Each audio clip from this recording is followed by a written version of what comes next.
빛을 보면은 빛이 가스 같은 조명 같은 데 보면 거기 머물러 가지고 뭐 이렇게 전기 낭비가 없이 해서 밝게 빛나는 그 원리를 갖고 있다고 생각하는데요. 그 안에 다 작은 알갱이들, 이런 조명 같은데 뭐 다양한 뭐 램프들이 있잖아요. 그래서 그것들인데 다 작은 알갱이 구조, 입자가 나노 구조로도 돼요. 그래서 이제 거기서 다이아몬드 커팅을 통해서 안에 빛이 들어가면 그 다이아몬드 커팅을 통해서 계속 빛이 반사복사한다고 합시다. 아니면 이런 거 아니더라도 모든 램프에도 안에 들어가서 램프의 모양이, 전구의 모양이 빛이 반사복사하는 이런 구조를 가지고 있다고 합시다. LED 등도 마찬가지고요. 그러면 그 안에서 빛이 보다 오래 머무르는 현상이 일어나게 되고요. 보다 밝게, 가스 없이도 밝게 이렇게 만들어질 수가 있습니다. 네온 사인도 가능하고요. 제가 그렇게 만드시면 제 기술이 되겠습니다. 다이아몬드, 그 다음에 어떤 이렇게 뭐 광섬유 끝단 구조하고 반도체 회로 같은 구리회로겠죠. 일본 이렇게 전기 넣어주고 안 넣어주고 전기를 강중력으로 줄 수 있어요. 그래서 그 안에 광섬유 끝단에다 마이크로 구조를 해갖고 뭐 수십 개를 넣을 수도 있고요. 각각 색깔을 넣어서 전멸식 언오프식으로 하거나 각 색깔별로 이렇게 전기양을 강중력으로 넣어서 페인트 조색을 하듯이 어느 쪽의 색깔을 전기를 많이 주냐에 따라 밝게 빛나면 그 색깔로 바뀌는 거, 이런 구조도 만들 수 있는데요. 뭐 하시면 저기 발광 다이오드도 그렇게 할 수 있어요. 이런 거를 이용해 가지고 디스플레이 장치를 만들거나 광고판으로 만들거나 간단한 방식, 발열이 없잖아요. 그래서 이런 방식으로 차세대 방막 트랜지스터를 대체할 수도 있어요. 하시면 제 기술이 되겠습니다. 방막 트랜지스터도 이렇게 대짜리, 중짜리, 소짜리로 만들어서 사이즈별로 전멸을 언오프식으로 해서 할 수도 있어요. 그래서 어느 쪽 몇 개를 키느냐에 따라서 빛의 밝기를 강하게 주기도 하고 약하게 주고, 그걸로 이제 이렇게 명암을 따라서 입체를 만들어내는 기술을 쓸 수도 있습니다.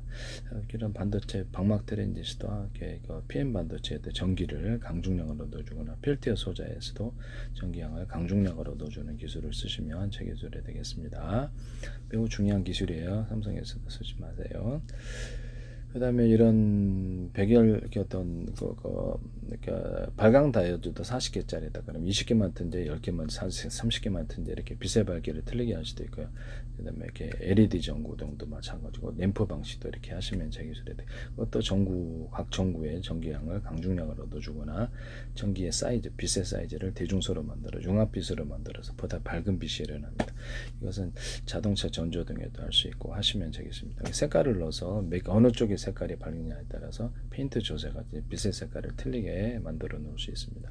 이런 걸 이용해 갖고 전구, 뭐 기차 모양도 다양한 전구를 만들 수 있어요.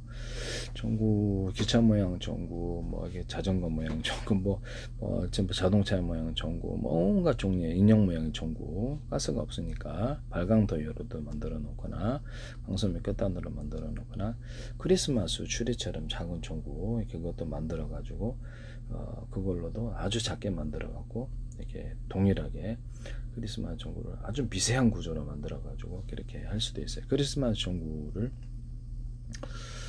안에 들어가서 이렇게 동그랗다 램프인데 동그란데 그 안에 이렇게 빛이 반사복사하는 구조를 가지고 있거나 이런 식으로 이렇게 오목한 홈을 파갖고 빛을 증폭한다 그랬죠. 이렇게 오목 렌즈처럼 이렇게 쓰시면 제 기술입니다. EUV 장치 같은 데는 레이저 시각 장치, 레이저 가공 장비에서 빛의 사이즈를 대중소로 넣어주고 이렇게 전기량을 강중량으로 넣어주는 기술을 쓸 수 있고, 카메라 인식으로 좌표 수저 방식으로 하시면 제 기술입니다.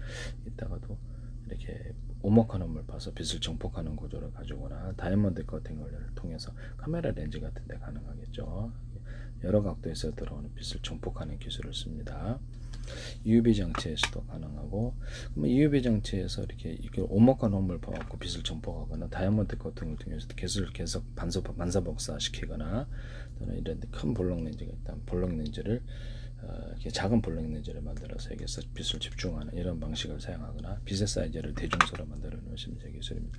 EUV 장치나 레이저 시각 장치, 레이저 가공 장비, 그 다음에 레이저 공격기 군에서 쓰는 이런 것들도 빛의 사이즈를 대중소 또는 이렇게 전기량을 강중력으로 넣는 기술을 쓰시면 제 기술이 되겠습니다. 남의 기술을 쓰지 맙시다. 네네, 무단으로.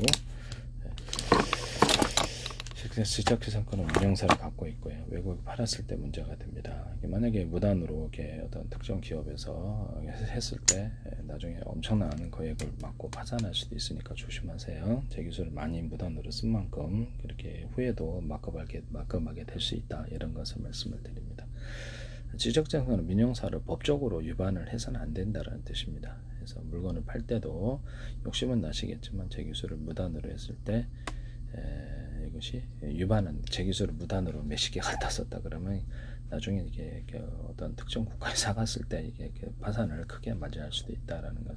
체코는 좀 우리나라 정부에서 의지를 가지고 수출했지만 지적재산권 위반을 했잖아요. 웨스팅하우스가. 그래서 결국엔 우리 정부는 의지를 갖고 있었지만 한수원에서도 1조 원씩을 물어줬답니다. 그리고 그들의 수주료가 없이는 수출도 안 돼요. 네, 이런 부분 지적재산권 이런 것은 법적인 것을 규정하고 있기 때문에 함부로 이렇게 무단으로 이렇게 고의성이 드러나면 나중에 법정에 서실 수도 있어요. 네네. 지역 총수 같은 분들 조심하시라고 법을 위반하면 안 된다는 거죠. 그래서 고의성이 입증된다는 건 여러 개의 어떤 기술을 무단으로 갖다 써서는 안 된다 이 말씀이죠. 가상적으로 전 세계가 들었으면 이게 골치 아픈 일이죠. 진짜는 아니에요. 가상적으로. 네, 이상한 말만 안 하면 되지. 제 페이스북에 대한민국 정부란 이름으로 또는 국정원 행정 노동부 경제보건부 문화관광부 서울시 인천시 오산시 성남시 경기도 지적재산권협회 그다음 이렇게 카이스트 뭐 이런 데와 지금 뭐 관련된 국가기관이 20몇 개 몇 년째 광고 내고 계세요. 또 이렇게 대학 조한미 대사가 몇 년째 광고 내시고 의도적인 것으로 보여지는데요. 여러분들의 페이스북에 그렇게 광고 하십니까? 안 하시잖아요. 네, 그래서 제 이렇게 YTN에 소개한 정부 출연 연구기관과 거기서 소개한 중소기업들과 대기업의 제 기술이 쏟아져 나오고 방산기술에서도 방산기술에서도 제 기술이 많이 나와요. 그래서 무단으로 쓰시다가 나중에 수출도 못하게 되는 그런 현상이 일어날 수도 있습니다. 기업 파산의 원인이 되거나 이거를 제가 왜 이렇게 못 판다고 생각하시는데 그건 오산이다. 좀 판다라고 말씀을 드립니다. 저는 잘못된 판단이 될 것이라는 거죠.